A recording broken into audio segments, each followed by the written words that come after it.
আজ সরস্বতী পুজো আর এখন আমি চলেছি স্কুলে। আর স্কুলে গিয়ে আমি আপনাদেরকে দেখাবো আমার স্কুলের গাছ এবং আমার স্কুলের মাঠ, আমার স্কুলের প্রকৃতি সব কিছু।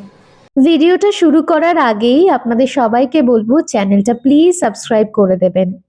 আমরা মেন গেট থেকে স্কুলের মধ্যে ঢুকে পড়েছি এবং দেখুন আমার স্কুলটা ঠিক এতটাই সবুজ এবং সুন্দর। যদিও এটা পাতা ঝরার মরশুম, কিন্তু তবুও দেখুন কতটা সুন্দর লাগছে স্কুলটাকে। আসলে পাতা ঝরার সময়ও কিন্তু প্রকৃতির একটা অন্যরকম রূপ থাকে। জানেন, আমাদের এই স্কুলটা ছিল নীলকর সাহেবের কুঠি। তাহলে চলুন কথা না বাড়িয়ে বরং আপনাদেরকে স্কুলটা আগে দেখাই। এই স্কুলেই আমি ছোট থেকে বড় হয়েছি। আর এই যে তেঁতুল গাছ দেখছেন, এই তেঁতুল গাছকে নিয়ে রয়েছে বহু গল্প, বহু স্মৃতি। ছোটবেলায় শুনেছিলাম যে এই তেঁতুল গাছে নাকি স্বাধীনতা সংগ্রামীদের ফাঁসি অবধি দেওয়া হতো। সাহেবদের সেই অত্যাচারের কথা শুনে আমাদের গায়ের লোম খাড়া হয়ে যেত। যদিও এই তেঁতুলতলা ছিল আমাদের বড় আপন, হয়তো এখনো আছে। আর আমাদের এই দক্ষিণের বারান্দা শুরুর আগেই ছিল জারুল গাছ, সেখানে বসন্তে গোলাপি ফুল ফুটে থাকতো। আর এই যে গাছটাকে দেখছেন, এটা হলো আমার প্রিয় নাগলিঙ্গম গাছ। কত লুকোচুরি খেলা, কত গুজগুজ ফুসফুস এখনো মনে পড়ে। আর তেঁতুলতলা নিয়ে কথা বলতে শুরু করলে বোধহয় আজকের ভিডিও আর শেষই হবে না। ছোটবেলায় এত বড় ডালে হাত পাবো না ভেবে তেঁতুল পাতা ছিঁড়েও খেয়েছি। আর সেই পাতার স্বাদ একদম টকটক, সে যে কি আনন্দ, সেই পাতাগুলো ধুয়েও খেতাম না।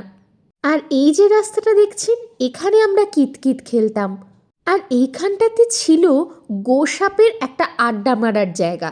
জানি না এখনও তারা এখানে আড্ডা মারতে আসেন কি না। আমাদের স্কুলে টয়লেট তো অনেক জায়গায় ছিল, কিন্তু আমরা যেতাম ওই গোসাপের আড্ডা মারার জায়গাটাতে। আজ ওই ঝরা পাতার বেলাতে যখন পাতার উপর দিয়ে হেঁটে যাই, তখন মনে হয় যেন এই তো সেদিনের কথা, এই তো সেদিন স্কুলে এসে ম্যাপ বই আনতে ভুলে গেছি বলে বার করে দিয়েছেন দিদি ঘর থেকে। আর আমার মনটা পড়ে আছে মাঠের কোণে। মনে হতো কখন গিয়ে এই সবুজটাকে জড়িয়ে ধরবো, এই মাঠের আলো ছায়াতে বসে জিরিয়ে নেব। এই জায়গাটায় একটা বড় আম গাছ ছিল। আমরা পড়তে পড়তেই সেই গাছটা একটা ঝড়ে উপড়ে যায়। তারপর সেখানে বহু গাছ এখন জন্মে গেছে, রয়েছে একটা সবজি বাগানও। কিন্তু এই যে আম বাগানের বসার জায়গাটা এখনও কিন্তু রয়ে গেছে। মনে পড়ে এখানে আসা একটা সময় বারণ ছিল চন্দ্রবোরা সাপের জন্য। যাই হোক, এখন আমার ছোট ছোট বোনেরা কি সুন্দর সবজি বাগান বানিয়েছে দেখুন। লাল শাক হয়েছে, ফুলকপি হয়েছে, কোথাও আবার বাঁধাকপিও হয়েছে। ভীষণ আনন্দ লাগছিল এই ছোট্ট বাগানটা দেখে। আমাদের সেই মায়াময় শীত, মায়াময় স্কুল। এটাই হলো আমার স্কুল। আর এই স্কুলটাই আমাকে আমি তৈরি করেছে আর কি। মানে আমি আজ যেখানে দাঁড়িয়ে, সেখানে এই স্কুলের এই প্রকৃতির অনেক অবদান আছে। এবং আমার বন্ধুদের তো আছেই, আমার বন্ধুদেরকে আমি দেখাবো এই মাঠে টিফিন খাওয়া, তেঁতুলতলায় বসে গল্প। আর মানে আমরা যখন মাঠে বসে থাকতাম তখন ঘাস এমনি এমনি ঘাস তুলে সেই ঘাসের মধু অবধি খেয়েছি। সে একটা মানে অসম্ভব সুন্দর শৈশব। এখন ভাবি যে কত ইটকাট পাথরে চলে গেছি আমরা, অথচ কত ভালো দিন ছিল। এখন চাইলেও আমরা আমি এখানে সেই রকম সময় আর কাটাতে পারবো না। কিন্তু এই একটা দিন, সরস্বতী পুজোর দিন, যখন এই সবুজের কাছে ফিরে আসি, তখন সত্যিই নিজেকে ভীষণ লাকি মনে হয়। এটা হলো নেহা। নেহা আমাদের দারুণ স্পোর্টসে ছিল, মানে খুব ভালো খেলতো এবং খুব মানে খেলার সময় খুব মারপিট করতো, খুব ঝগড়া করতো। কিন্তু এখন ওকে দেখি কে বলবে যে এত মিষ্টি একটা মেয়ে। তো ও কিন্তু এই মাঠের প্রতিটা ধুলো চেনে, এটাই হচ্ছে বড় কথা। এই যে যেখান দিয়ে ও হাঁটছে, এই কিছুদিন আগে আমাদের স্পোর্টস হয়ে গেছে, তো ওরও আশা করি সেই নস্টালজিয়াটা কাজ করছে। সেই মাঠে দৌড়ানো, সেই আমাদের স্পোর্টস, আমাদের ডিসেম্বর, আমাদের জানুয়ারি, আমাদের সরস্বতী পুজো। অনেকদিন পর স্কুলে এসে সত্যি ভীষণ ভালো লাগছে। সব থেকে বড় কথা, কদিন আগে স্পোর্টস গেছে আর এই মাঠেই দৌড়াতাম, মানে একটা সময় ক্যাপ্টেন্সি ছিল, ক্যাপ্টেন্সির সঙ্গে মানে লং জাম্প, হাই জাম্প সব কিছুতে মানে এতটাই দামামা ছিল আমাদের যে নিজেদের বন্ধুরাই সেই সময়টা আমাদের শত্রু হয়ে যেত। কারণ সঙ্গে মানে দলগত যে লড়াইটা ছিল, লড়াইয়ের মধ্যে যেমন ঐশী ছিল লাল, আমি ছিলাম হলুদ, তো দুজনের সঙ্গে কথা হতো না, ওই পোর্টস পিরিয়ডটুকুই যে পোর্ট শেষ হয়ে গেল, জেতা হয়ে গেল, পরের দিন থেকে আবার আমরা নর্মাল ইয়েতে। কিন্তু ওই সময় যেটা লড়াই ছিল হ্যাঁ হ্যাঁ হ্যাঁ। আর আমাদের পিকনিকের কথা বল, আমরা যেই সারা ওই মাঠে পিকনিক করতাম, ছাতা দিয়ে, তারপরে নানা রকম কিছু করে ছায়া করে, মানে বাড়ি থেকে বাবা মারা রান্না করে দিত, রান্না করে নিয়ে আসতাম এবং সবাই মিলে বসতাম। সেদিনটা টিচাররাই সার্ভ করতেন ওটা, সেখানেও লড়াই চলতে কে কত লুচি খেতে পারে। না, নেহা আমাদের একদম লুচি খাওয়াতে সেরা। ও কতগুলো লাস্ট খেয়েছিলি নেহা? 15টা না 16টা খেয়েছিলাম একবার, ভুলেছিলাম 30টা। এই তখন সেটা আলাদা কথা, সেটা চয়নিকা বলছে 30টা হলো। চয়নিকা ও আর আমি সেম দলের ছিলাম, তবু আমাদের অনেক রকম মানে দলগত গল্প তো ছিলই, প্লাস আমাদের একই পাড়ায় বাড়ি, আমরা একই সাথে স্কুলে আসতাম। আমি বাসে আসতাম, ও রিক্সায় আসতো, কিন্তু আমাদের অনেক অনেক অনেক আনন্দের দিন ছিল আর কি। তো স্কুলের এখন স্কুলে এসে কোন জিনিসটা তোর মানে কোন জিনিসটা স্কুলের মিস করি সেটা বল অন্তত। অবভিয়াসলি টিফিন টাইম, কারণ টিফিন টাইমটাই একমাত্র আমাদের এরকম টাইম ছিল যে মানে সবাই একসাথে মানে সব, আমাদের তো সেকশন এমনিও ছিল না, সবাই একসাথেই থাকতো, তাও মানে টিফিন টাইমটাই আমরা তেঁতুলতলায় এত বেশি আড্ডা মারতাম, লোকের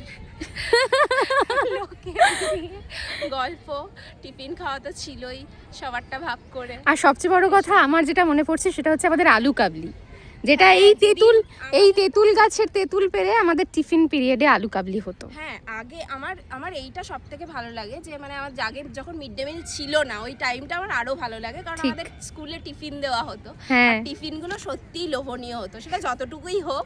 সব থেকে ভালো কথা সেটা ভীষণ ভালো হতো, আলু কাবলি, লুচি, খিচুড়ি, তার সঙ্গে ছিল চিড়ের পোলাও, অনেক কিছু আমাদের দেওয়া হতো। আর বিশেষ করে সরস্বতী পুজোর সময় যে জিনিসটা কমতি পড়ে যেত সেটা হচ্ছে বেগুনি। হ্যাঁ হ্যাঁ হ্যাঁ হ্যাঁ, ফ্রাইড রাইস, আলুর দম আমি সার্ভ করেছিলাম একবার, পরে বোধহয় আমি এক সপ্তাহ হাত তুলতে পারিনি, এত হ্যাঁ হ্যাঁ হ্যাঁ হ্যাঁ, খুব খুব ব্যথা হতো। সেই জিনিসগুলো আমরা একটা জিনিস খুব মিস করছি, এবার সরস্বতী পুজো অনেক তাড়াতাড়ি, তো সেই জন্য পলাশগুলো ফোটেনি গাছে, নয়তো এই সময় স্কুলের একটা প্রান্ত পুরো লাল থাকতো, টিফিন ঘরের জায়গাটা। টিফিন ঘরে এখনও পৌঁছায়নি, এখনও আমরা তেঁতুলতলা মাঠেই ঘুরছি, তো টিফিন ঘরে পৌঁছাবো এবং দেখাবো। তো সেই যখন পলাশ ফুটতো তখন আমরা কি করতাম, এই যে বড় বড় গাছের পাতা হয় সেই পাতাগুলো আমরা জোগাড় করতাম, শাল পাতার যেগুলো বড় বড় পাতা, সেই পাতার মধ্যেই পলাশ, শিমুল, কৃষ্ণচূড়া এগুলো সব জড়ো করে একটা করে ফুলের বোকে বানাতাম, ঠিক আছে? এবং সেইগুলো আমরা অনেক সময় স্কুলের টিচারদেরকে গিফট করতাম, আবার অনেক সময় নিজেরা বাড়িতে নিয়ে আসতাম। উফ, সে যে কী সুন্দর! ওগুলো মানে 500,000 দিলেও মনে হয় ওই জিনিস কেউ বানিয়ে দিতে পারবে না, এত সুন্দর লাগতো দেখতে। তো হারিয়ে গেছে সেই সব দিন, কিন্তু আমাদের টানটা রয়ে গেছে, আমাদের সবুজের প্রতি, আমাদের ফুলের প্রতি, আমাদের গাছের প্রতি, আমাদের প্রকৃতির প্রতি টানটা কিন্তু সবার থেকে গেছে শুধুমাত্র এই স্কুলটার জন্যই। কারণ স্কুল আমাদের তৈরি করে দিয়েছিল, স্কুল আমাদের শিখিয়ে দিয়েছিল যে আসলে মাটির কাছে তুমি যত থাকবে তত তুমি ভালো থাকবে, সুস্থ থাকবে। জানি না এখন যেই কর্পোরেট স্কুলগুলো চারিদিকে গড়ে ওঠে সেই স্কুলে এমন মাঠ, এমন সবুজ আছে কিনা। আমাদের ছোটবেলাটা ক্লান্তিকর ছিল না এই স্কুলের প্রকৃতির জন্যই। অনেক অল্প খরচে পড়াশুনো হয়েছে আমাদের, অথচ আমরা শিখেছি অনেক বেশি। পুঁথিগত শিক্ষা ভেবে ভুল করবেন না, আমরা যে শিক্ষা পেয়েছি সেটা কিন্তু খুব সহজে মেলে না। যাই হোক, এবার টিফিন ঘরের দিকে গেলাম। টিফিন ঘরটা অনেক বদলে গেছে। আমাদের সময় না এই ছাওয়া দেওয়া জায়গাটা ছিল না, আমরা ভিড় করে ওখানে দাঁড়াতাম, আলু কাবলি, কখনো চিড়ের পোলাও, উফ সে যে কি অমৃত।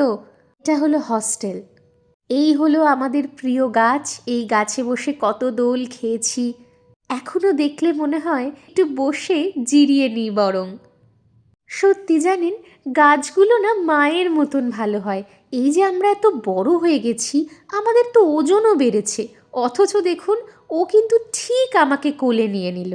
হোস্টেলের পাশ দিয়ে যাওয়ার সময় আরও কত স্মৃতি আসছিল। একটা সময় স্কুলে দেরি করে ঢুকলে সারাদিনটাই হোস্টেলেই থাকতে হতো, অ্যাটেন্ডেন্স হতো না আমাদের। স্কুলে আছি প্রায় 2 ঘন্টা, এবার বেরোবো, কিন্তু বেরোনোর সময় যে ফুচকা স্কুল থেকে বেরিয়ে কোনো দিন খেতে পারতাম না, সেটা আজকে খেয়ে দেখব। এখন তো 5 টাকা জোগাড় করাও কঠিন ছিল। যাই হোক, খুব তৃপ্তি নিয়ে আজকে আমরা ফুচকা সাটালাম। আজকের ভিডিও এইটুকুই। আর আপনাদের যদি আমার স্কুলের গাছ প্রকৃতি ভালো লেগে থাকে, তাহলে অবশ্যই একটা লাইক আর একটা কমেন্ট কিন্তু করে দেবেন। পাশে থাকুন আর ভালো থাকুন।